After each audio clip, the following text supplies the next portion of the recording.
नमस्कार शेळीपालक मित्रांनो, मी किरण भोसले.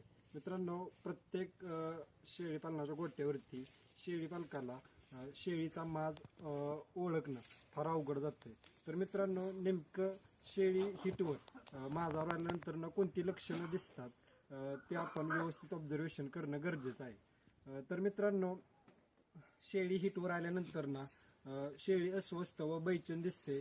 त्याचबरोबर शेळी बसऊट सारखी करते व तिचा थेंब थेंब लघवी सारखी चालू असते. त्याचबरोबर शेपटी सारखी हलवताना दिसते व त्याचबरोबर लघवीच्या जागेतून ती बाहेर व्हाईट कलरचा डिस्चार्ज सुद्धा टाकत असते. तर मित्रांनो, प्रत्येक शेळी पालकाला आपल्या गोट्यावरती जर बोकड असला तर शेळीचा माज ओळखणं अतिशय सोपं होणार आहे. पण जर बोकड नसला तर आपण वेळेत तिचा माज ओळखणं गरजेचं आहे व ही लक्षणं आपल्याला कळणं पण तितकंच गरजेचं आहे. व योग्य वेळी माज ओळखून आपण शेळीला बोकडाकडून क्रॉस करणं पण तितकंच गरजेचं आहे. तर मित्रांनो, आजच्या व्हिडिओमध्ये आपण बघितलं असेल की शेळीचा माज कशा प्रकारे ओळखला जातो व त्याची लक्षणे कशा प्रकारे असतात. धन्यवाद.